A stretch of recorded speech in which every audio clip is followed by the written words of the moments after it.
I'm Mark Halperin. Welcome to Wide World of News. We're dealing with all aspects of the crisis in America and around the world today. We're going to talk about travel, what happens to both the companies involved in the travel business, tourism business, as well as from the consumer point of view. And we have the best person, I would say probably on the planet, to talk about these issues. Peter Greenberg is the CBS News travel editor and America's travel detective. Peter, welcome. How are you doing? This is the longest period of time I've spent in one place since I'm 17 years of age, so I'm basically one step away from being a barricaded suspect, but I'm hanging in. When were you last on an airplane? I was last on an airplane March, I think, 14th. And you typically travel, before all this, you typically traveled how often? I typically traveled about 450,000 miles a year, which meant every 2 days or at the most every 3 days I was on a plane somewhere. So over 200 nights a year in a hotel? Oh, closer to 3. Okay. Why did you stop traveling when you did? I stopped traveling when I did because it was the right thing to do. We were closing down. New York was basically going to go on a stay-at-home order. Airlines were shutting down. But in my case, the problem was I do so much international travel. I realized if I didn't get back to the United States very soon, I wasn't going to get back for a while. So I took off and came home. So we read all the time now that there are flights going with one passenger, that hotels have 5% occupancy. My question is, who are those people staying in hotels now? Who are the people flying on planes now? What are they doing? Well, the people flying on planes, most of the airlines right now are operating at about 8% load factor, so it's ridiculous. You know, you might have 20 people on a flight.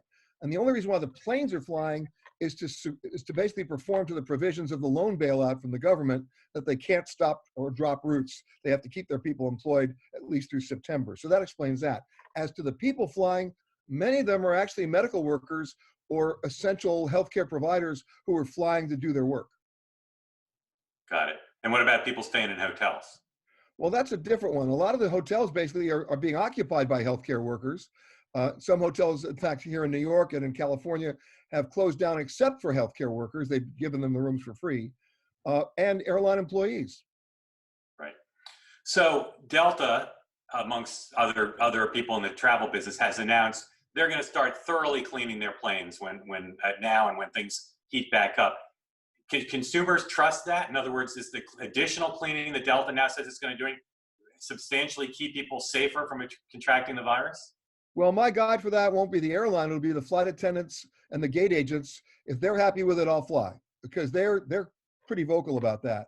The other thing that Delta has announced, which I think is going to be really game-changing, whether they like it or not, is that through the end of May, maybe through the middle of June, at least for this point, they've said if you fly Delta, they're not going to book you in a middle seat. They're going to keep all middle seats open. Nobody will ever sit next to you. Now, it's easy for them to say that when nobody's flying, but Right. once you open that door, how do you go back?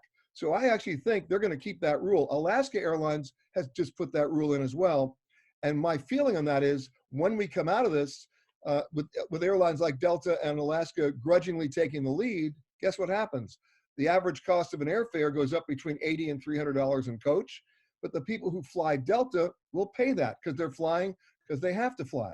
Right. That changes the business model of all the low fare carriers, like Spirit, Frontier, Southwest, whose entire business model is predicated on filling every seat. All of a sudden, what do? If they follow Delta's lead, they're no longer the low-cost carrier. Yeah, but even if you keep the middle seat empty, you're still 6 feet inside, 6 feet away from somebody else. You are, but you're also going to be required to wear masks. That's being required now, by the way. You don't get on a plane without a mask. So there'll be other protocols in place about who gets to use the bathroom and when, and who has to get up. It's going to be, look, we're learning while we're earning on this one. It's, it's all rules and regulations as we go along, which is going to be crazy because there may not be one rule or one regulation. It might be every airline for itself, every location for itself, every destination for itself, et cetera. So we talk about coach, where you and I typically sit. What happens in business and first, where there is no middle seat? Well, what they've also announced at Delta is that in a 2-seat configuration, 2 and 2, the seat next to you will be open. So what does that do to first class fares or business class fares? It's going to get crazy for a while. In what kind of financial shape are the airlines? Can they weather all this reduced revenue? Here's my new definition of a successful airline: which can lose money longer. That's it. We're done. So So in that situation, the ones that are better positioned are airlines like Delta. United's thrashing about. United's losing $100 million a day. That's in lost revenue coupled with their expenses. Now they've been bailed out temporarily by the government, but most of that goes to staff salaries. It's not getting them any more revenue. Americans in a little bit deeper trouble. And look, yesterday alone, we lost 2 airlines. South African Airlines is done.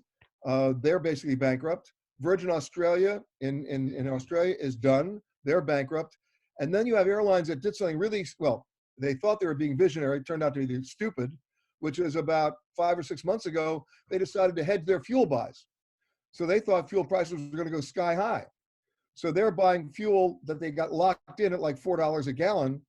A gallon of gas in New York right now is $1.70. So they got a problem flying the planes now because they can't afford the fuel. Right. So we talked about the airplane. Let's talk about, from the consumer point of view, airports. All the players in the travel business, the tourism business, as you said, are figuring it out as they go along. But from what you've learned so far, from what you've been able to glean, what will the airport experience be? How will it be different now for a consumer? Well, from the airport experience, they're going to basically force you to do everything online, as little human contact as possible at the counter. At security, you're going to be wearing a mask, and the TSA has actually allowed you to keep the mask on. They've already made that rule change already. You're going to board the plane in a different way. Delta's already started that, by the way. They did it again. They're no matter what your type of ticket, whether you're a mega frequent flyer or not, you're boarding from the back to the front. And they want to do that so that nobody's walking by somebody who's already seated, giving respect to social distancing. Is that going to add a lot of time to the process? It will actually better the time. It'll make it easier. Oh my God, so much easier, because there'll be no line. You're boarding row 45 first. Nobody's stopping in row 8 to put their bag up. So why don't they do it like that now? Because if the frequent flyers would complain? The reason why they don't do it now, but they'll never tell you this, is because there's not enough overhead space for bags. So what happens is the people who get on the plane first throw everything up there, and then nobody can find stuff. Right. In fact, we came across a sort of a secret memo from the airlines, one airline in particular, where they showed the aircraft type that they flew, like an Airbus 320 or 757, and how many passengers they could take. And assuming they had one carry-on bag, how many carry-on bags they could accommodate, it was about 42%. So you understand now why it's so crazy. Right. I want to ask you one more airline question and then switch to hotels. Sure. I keep hearing that when people are traveling again, in the initial period, airlines are going to charge very little to flights to get people back into flying. Is that the case? And is that, how long do you think that period would last if that's what happens? Actually, I disagree. I don't think the airline, look, right now, the airfare between Fort Lauderdale and Los Angeles today, round trip, you know what it is? Take a guess. In coach, I'd say $400. $38. That seems like a good deal. That includes taxes, you're in. But Yeah. they're not going to be able to discount their way out of this. And the reason for that is fear. The worst 4-letter word in travel that starts with F. People are scared to go anything. They're scared to go anywhere. They don't want to fly over a body of water. They don't want to fly anywhere because they haven't been given their security blanket about whether or not the plane is clean, the airport's clean. There's no vaccine, so who's got tested, who didn't. So in the absence of widespread testing and a vaccine, that's discounting will not save the day. That applies to cruise lines, hotels, and airlines. So what they're going to do, here's the secret sauce. The smart airlines and the smart hotels will finally start opening up their frequent flyer and frequent stay points, and they'll lower their redemption levels. They won't discount their rates so that they can keep rate integrity, as they like to call it. And they're going to all of a sudden, I just saw one today, over Thanksgiving to go to Hawaii, business class, normally is about 160,000 miles. You know what it is today? 60. 60. All right. I'm going to guess 60. I had this one now. Guess. So yeah. Same thing to Europe. So that's where, and they can reward their loyal flyers and their loyal stay people with that without discounting their rates. That's how they're going to get people back. Right.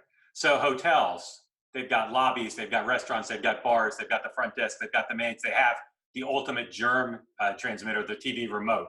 How's the hotel experience going to change, and how are the hotels going to possibly afford all the additional expenses involved here?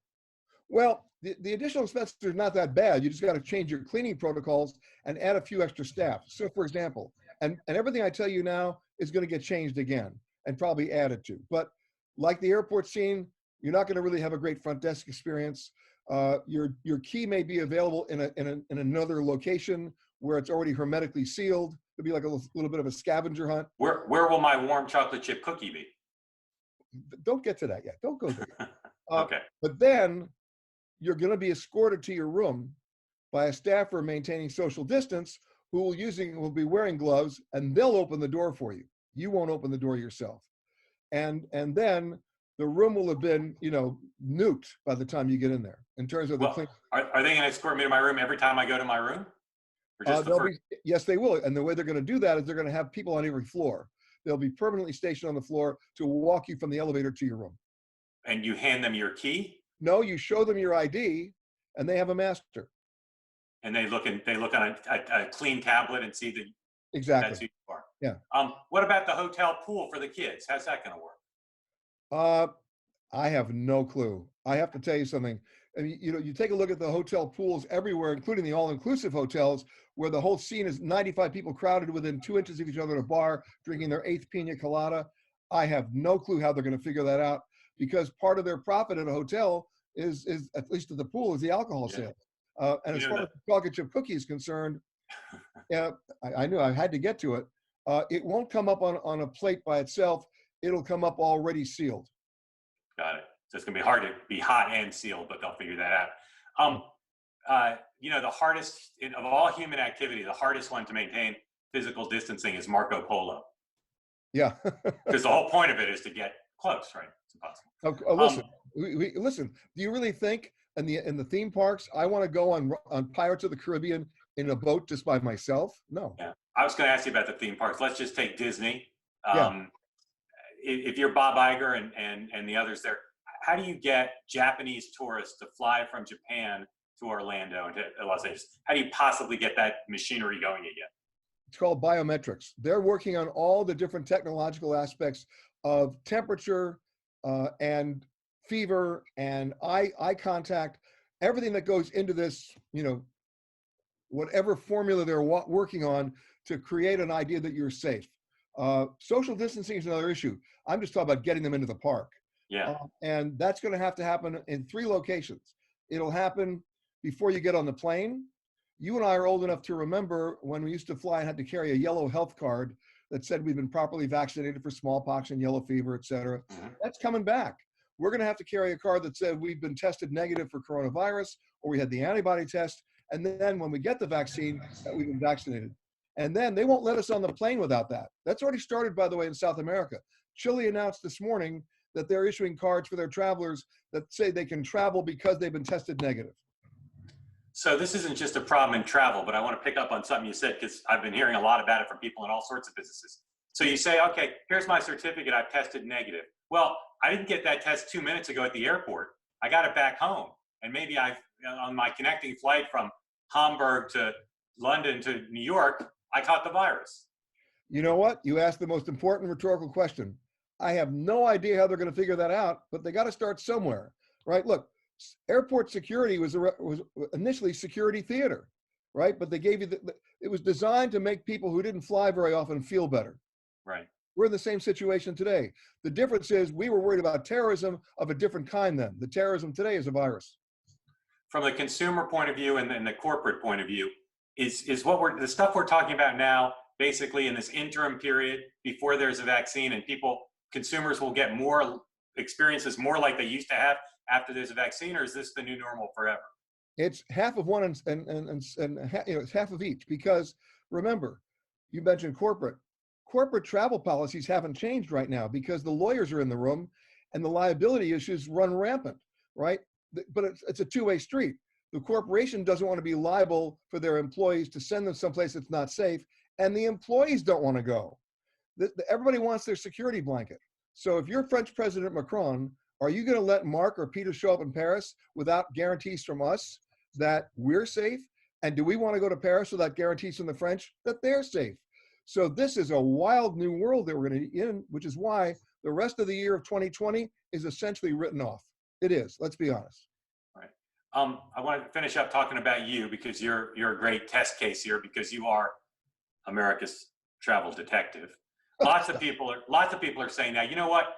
I've learned for myself, for my colleagues, for my employees, I can do a lot by Zoom and other video technology. I don't need to travel as much. You, as someone who travels a ton, who needs to write about travel, have you figured out anything you can do just as well or well enough staying in your house as you could traveling, or no? In the short term, sure, like talking to you right now, right? But the bottom line, let's go back 25 years when the new concept of teleconferencing came out, and everybody thought that was going to displace business meetings and conventions. It didn't. And the reason for that is teleconferencing or Zoom calls like we're doing now work very well if you're within a corporation and the marketing team wants to talk to the manufacturing team. But if you want to go out there and talk about a new product, a new destination, a new vision, or a new book, whatever, you better get on a plane and go and have eye contact. So the question is not whether we're going to travel again, it's how we're going to travel. Right. All right. America's travel detective, Peter Greenberg, also CBS News travel editor. Peter, thank you for explaining all that. And I look forward to toasting you side by side at a hotel bar somewhere, maybe in Thailand, very, very soon. 6 feet away. 6 feet away. Peter, thank you very much. You got it, Mark. Thank you all for watching. I'm Mark Halperin. We'll have more Wide World of News conversations coming up soon. Same bad time, same bad channel. Thanks for watching.